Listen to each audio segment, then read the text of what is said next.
चेतना का विज्ञान है, ईश्वर का वरदान है। किस तरीके से हमें हमारी आत्मा को, हमारे शरीर को और हमारे परिवेश को, हमारे परिवार को डैमेज करता है नशा। न्यूज़पेपर में और मुकदमों में देखता हूँ कि कैसे किसी व्यक्ति ने ये हरकत कर सकता है। मेरा बेटा जो है ना, जो कार्टून आते हैं टीवी पर, उनको देखता है और उनको वो रियल मान बैठा है। एक देश बड़े बड़े हथियार बना करके दूसरे देश को बेच रहा है, तो वो वहाँ से लेकर के बच्चे के मानस तक उसी तरीके के हथियार समाज में आ रहे हैं जो उसके मानस को विकृत कर रहे हैं। वाल्मीकि से बड़ा कोई एग्जाम्पल नहीं है। ट्रू सर, वो भी एक नशा था। बिल्कुल। नमस्कार, चेतना का विज्ञान डॉक्टर आमोद सचान की दृष्टि से इस खास प्रोग्राम में आज फिर आप सभी का स्वागत है। हमारे साथ आज फिर मौजूद है डॉक्टर आमोद कुमार सचान। सर, आपका बहुत बहुत स्वागत है आज की इस एपिसोड में। नमस्कार सर, पिछले एपिसोड की तरह आज हम फिर से वहीं से कंटिन्यू करना चाहेंगे जहां पर हमने पिछले डिस्कशन को छोड़ा था। हम बात कर रहे थे एडिक्शन की। एडिक्शन में सर हम 3 तलों पर बात कर रहे थे आपसे। एक तल था आध्यात्मिक तल, एक तल था सामाजिक और एक था व्यक्तिगत। किस तरीके से हमें हमारी आत्मा को, हमारे शरीर को और हमारे परिवेश को, हमारे परिवार को डैमेज करता है नशा। अगर एक व्यक्ति का परिवार बहुत अच्छे तरीके से बैलेंस्ड वे में चल रहा है, उसको कहीं से नशे की लत लग गई, तो उसके परिवार पर कितना और किस लेवल तक का दुष्प्रभाव पड़ सकता है? उसकी तो कोई सीमा ही नहीं है दुष्प्रभाव की। उसके मानसिक, उसके शारीरिक, उसके पारिवारिक संबंधों के लिए। और पारिवारिक संबंधों में यहाँ तक कि जैसा मैंने बताया कि लोग एक दूसरे की हत्या तक कर दे रहे हैं। तक कर देते हैं नशे के जब होश में आते तो तब लगता है अरे मैंने क्या किया।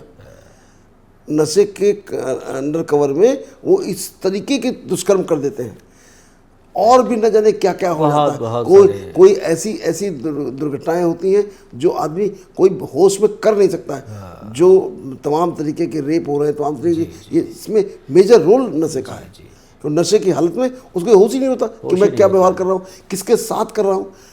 मतलब आप, मुझे तो सुनकर के लगता है कि जो बच्चियों के साथ जो दुर्व्यवहार होता है छोटे, ये कैसे कोई मनुष्य कर सकता है। ये सिर्फ तभी कर सकता है जब नशे के प्रभाव में वो अपने कंट्रोल में ना होकर उसके राक्षसी प्रवृत्ति उसके सर में सवार होती है, और तब ऐसा काम कर सकता है। जो एक कितने कोमल बच्चे, मतलब मैं जब देखता हूँ, सुनता हूँ न्यूज़पेपर में और मुकदमों में देखता हूँ कि कैसे किसी व्यक्ति ने ये हरकत कर सकता है। एक सर मेरी महिला मित्र हैं, उनका एक दिन मुझे फ़ोन आता है। उन्होंने मुझे एक बड़ी अजीब सी प्रॉब्लम बताई। बोले अखिलेश जी, मेरा बेटा जो है ना, जो कार्टून आते हैं टीवी पर, उनको देखता है और उनको वो रियल मान बैठा है। उसको लगता है कि जो करेक्टर है उसमें जो आ रहे हैं वो रियल है और उन्हीं को फॉलो करने की कोशिश कर रहा है। और बहुत प्रॉब्लम हो गई है। बच्चे की उम्र रही होगी मेरे ख्याल से 5-6 साल की। तो बड़ा सरप्राइज हुआ। मैंने कहा कि ये जो एडिक्शन है ये शुरू से ही एडिक्टेड हो रही है। मतलब बच्चे जो 3-4 साल के हैं उनको मोबाइल दे देना, अगर वो रो रहे हैं तो मोबाइल दे दिया कि चलो थोड़ा सा मन बहल जाएगा, लेकिन मोबाइल देना उनको बड़ा भारी पड़ रहा है। देखिए, इस समय बड़ी विषम परिस्थिति है पूरे विश्व की। जी। सारा व्यापार जो हो रहा है वो व्यापार, आप उसके लिए किसी भी तरीके की ये भावना नहीं है कि क्या ये मॉरल है या इमॉरल है। मॉरलिटी बिल्कुल व्यापार से ख़त्म हो गई है। अब आप इसको और अगर सिंपल भाषा में कहें, एक देश बड़े बड़े हथियार बना करके दूसरे देश को बेच रहा है, उस हथियार से लोगों की मौत ही तो होगी। वो चाहता है कि कहीं ना कहीं लड़ाई चलती रहे, कोई ना कोई डिस्प्यूट बना रहे जिससे हम हथियार बेचते रहें। तो वो वहाँ से लेकर के बच्चे के मानस तक उसी तरीके के हथियार समाज में आ रहे हैं जो उसके मानस को विकृत कर रहे हैं। हमारा मस्तिष्क जो है ना, उसका ऐसा स्वभाव है कि वो चाहता है कि उसको प्लेजर मिले, उसको खुशी मिले, क्योंकि ये उसके आत्मा का गुण है। चाहे बच्चा हो, चाहे बूढ़ा हो, चाहे जवान हो, आत्मा का गुण है। उसको खुशी मिले, सुख मिले, शांति मिले, आनंद आए।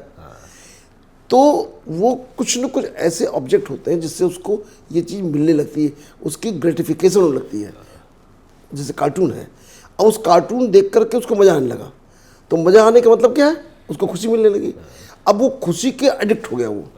अब वो उसी को कार्टून को बार बार ढूंढेगा, बार बार समय खर्च करेगा। अब वो सारे गैजेट्स उसकी हेल्प कर रहे हैं। तो कायदा ये कहता है कि इस तरीके की चीज़ों को सिर्फ मानसिक विकास के लिए उपयोग किया जाना चाहिए था, लेकिन अब इस फीचर का वो दुरुपयोग कर रहे हैं जो कार्टून नेटवर्क है और जो उस तरीके की सामग्री प्रोवाइड करते हैं, तो उसका दुरुपयोग कर रहे हैं कि जितने ये एडिक्शन होंगे, पेरेंट्स की इतनी हिम्मत नहीं है कि बच्चे को रोक पाए। एक बार वो उसके एक्सपोजर में आया तो फिर जिस बच्चे को आप देखिए, मैंने 2-2, 3-3 साल के बच्चे देखे, कार्टून नेटवर्क टीवी में लगा दिया गया, मम्मी ने तो अपना सोचा कि चलो हम खाना बना लें और काम कर लें, और ये बिजी है, लेकिन ये नहीं जान रही है कि वो बच्चे को किस तरीके से विकृत कर रहा है, उसकी मानसिकता कर रहा है। उसके बाद उसके दूसरे दुष्प्रभाव होते हैं कि जब वो उसमें हिंसा दिखाई जाती है, कार्टून है लेकिन बंदूक चला रहा है, मार रहा है, टूट रहा है, गिर रहे हैं, अजीब अजीब तरीके कार्टून में देख रहा हूँ आजकल जो होते हैं, जिसमें कि उसके बाद उसके अंदर हिंसा पैदा होने लगती है, फिर वो हिंसक स्वभाव उसके समाज में प्रकट करने लगता है। ये हो रहा है घर में, हमारे माता पिता के संरक्षण में हो रहा है और वो उसको जान नहीं पा रहे हैं। तो कायदा ये कहता है कि आपको इन सब चीज़ों पे थोड़ा रेगुलेशन करना पड़ेगा। और बाल शुभ नेचर ऐसा है कि वो कॉपी करता है, उसको कहते हैं बंदर के समान होता है, नकल करता है। तो पहले अपने आप को ठीक करना पड़ेगा। जब तक आप अपने आप को ठीक नहीं कर सकते तो आप किसी से उम्मीद नहीं कर सकते वो ठीक होगा।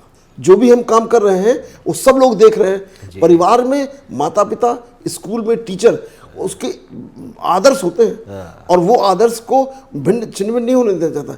तो वो देख रहा है कि मेरे माता ये कर रही है, मेरे पिता ये कर रहे हैं, ये टीवी में ये हो रहा है, ये हो रहा है, घर में ऐसा हो रहा है, बाहर ऐसा हो रहा है, सब घर का व्यवहार, बाहर का व्यवहार, पार्टी और सब तरीके की जो चीज़ें हो रही हैं वो सब उसकी मानसिकता को विकृत कर रही हैं। बच्चा खराब हो रहा है तो हमको बुरा लग रहा है, हम खराब हो रहे हैं इसकी हमको चिंता नहीं है।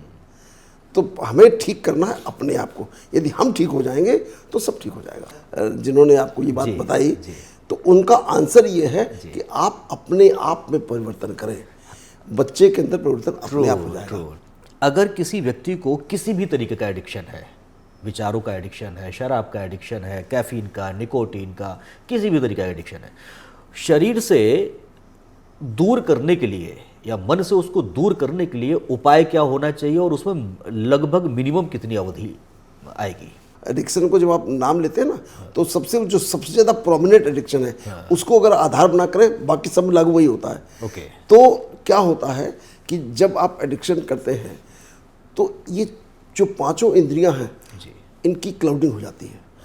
पहले धीरे हल्का हल्का होता है, फिर एक समय ऐसा आता है कि पांचों इंद्रियों का कंट्रोल आपके पास रहता ही नहीं है, टोटल क्लाउडिंग हो जाती है, मन मस्तिष्क सोचने की दशा में नहीं रहता है। तो इसलिए जब इनकी दशा ही नहीं रहती है तो आप जो भी सोचेंगे, जो भी विचार आएगा, वो कुछ भी जो आपकी इंटरनल पर्सनैलिटी है वही उभर के बाहर आ जाती है और वो उसको और प्रेसिपिटेट कर दिए, फ्लेयर अप कर देती है। तो आपका दिन प्रतिदिन नुकसान होता रहता है। और दूसरा आपने सवाल कहा कि यदि आप इसको छोड़ना चाहते हैं तो कितना समय चाहिए? पहली बात तो मैंने पहले भी एक बार पॉडकास्ट में कहा था, बदलने के लिए एक क्षण काफ़ी है। आप एक बार समझ लें अंतर्मन की गहराई से कि ये सच है, ये झूठ नहीं है, फिर आप पूरे बदल सकते हैं। और वाल्मीकि से बड़ा कोई एग्जाम्पल नहीं है। True sir. वो भी एक नशा था, बिल्कुल, जो लोगों की हत्या करते थे, उनकी माला बना के पहनते थे। ये भी नशा है, ये भी एक एडिक्शन था। तो ये नशा उनको एक बार लगा मैं कर क्या रहा हूँ, ये नशा छूट गया, संत हो गए, सबसे महान संत हो गए। तो इसलिए छोड़ने के लिए एक पल ही काफ़ी है, लेकिन वो उसकी अंतरात्मा को झकझोर दे। और उसके बाद सामान्य व्यक्ति के लिए ये है कि पहला काम तो ये है कि आपको अपना संग बदलना पड़ेगा। संग का बहुत बड़ा रंग होता है, उसको चेंज करिए। दूसरा ये है कि लगभग 41 डेज यदि किसी प्रक्रिया को एक साथ किया जाए, 41 डेज, तो वो उसकी आदत पड़ जाती है, फिर वो वही काम करने लगता है। तो इसके लिए पहले अब आत्मबल पे डिपेंड करता है। अगर आप आत्मिक बल आपका मजबूत है तो एक क्षण ही काफ़ी है, कमज़ोर है तो उसके लिए प्रैक्टिस करनी पड़ेगी। और इसमें हमारा दर्शकों को सलाह होगी कि कोई भी किसी व्यक्ति का एडिक्शन नहीं हटा सकता है। यदि कोई चाहे, क्योंकि अक्सर ऐसे मरीज आते हैं, लोग आते हैं कि साहब मेरा बेटा है, ये बहुत ज़्यादा एडिक्ट हो गया है शराब का, ये बहुत ज़्यादा है, ये टोबैको का हो गया है, स्मोकिंग का हो गया है, इसको कुछ कर दीजिए, कुछ दवा दे दीजिए कि ये ठीक हो जाए। कोई भी किसी का एडिक्शन दूर नहीं कर सकता, नहीं कर सकता। एडिक्शन वो व्यक्ति स्वयं दूर कर सकता है। तो आपका जो कर्तव्य है उसकी आत्मा को जगाना, अगर वो जागने के लिए राजी हो। अगर वो राजी है तो जाग सकती है, एक दिन में जाग सकती है। अगर जागने के लिए राजी नहीं है, पूरी तरह सुप्तावस्था में पहुंच गई है, उसकी आत्मा बची ही नहीं, जिसे कहते हैं ना कि आत्मा की शक्ति बची नहीं, जीरो हो गई है, तो उसको कौन जगाए, कैसे जगेगा वो। लेकिन यदि थोड़ी सी भी सोचने समझने की क्षमता है तो उसको सारे एग्जाम्पल दे करके अच्छी तरह से बताया जाए कि आत्मा का क्या रोल है, शरीर का क्या रोल है, बीमारियों का क्या रोल है, और ये सब कैसे प्रभाव डालता है। सबसे ज़्यादा यदि कोई बात किसी भी एडिक्शन में ख़राब है, सबसे ज़्यादा मैं सारे एडिक्शन को एक साथ लेके चल रहा हूँ, वो ख़राब ये है कि मेरे सारे के सारे जो आत्मिक उन्नति है वो जीरो हो जाती है। ओके। और हमारा जो पूरा का पूरा मिशन है और जो हर व्यक्ति का होना चाहिए कि हमें अपने आत्मिक उन्नति के लिए काम करना है। आत्म साक्षात्कार। जब हम आत्मिक उन्नति के लिए काम करेंगे तो धीरे धीरे धीरे आगे बढ़ते बढ़ते हम उस सामान्य व्यक्ति की तरफ पहुंचेंगे, फिर उस ऊंची स्थिति में पहुंचेंगे जो देवताई स्थिति है। लेकिन यदि हम समझेंगे ही नहीं, कैसे आगे बढ़ेंगे। तो उसका समझना, और किसी से कंपल्सन से कुछ नहीं होता है। मैंने बहुत सारे मरीजों को इलाज किया है, देखा है। यहाँ बगल में लखनऊ के पास में बाराबंकी एक गांव शहर है, उस शहर में गांव है, वहाँ पर 2-3 गांव है जहाँ पर ओपीएम की खेती होती है। और ओपीएम की खेती जो करने वाले लोग हैं वही उसका तमाम तरीके के प्रोडक्ट बनाते हैं मॉर्फिन से रिलेटेड। और बनाते बनाते ज़्यादातर जितने फार्मर हैं जो प्रोड्यूस करते हैं वो उसके एडिक्ट भी हो गए हैं।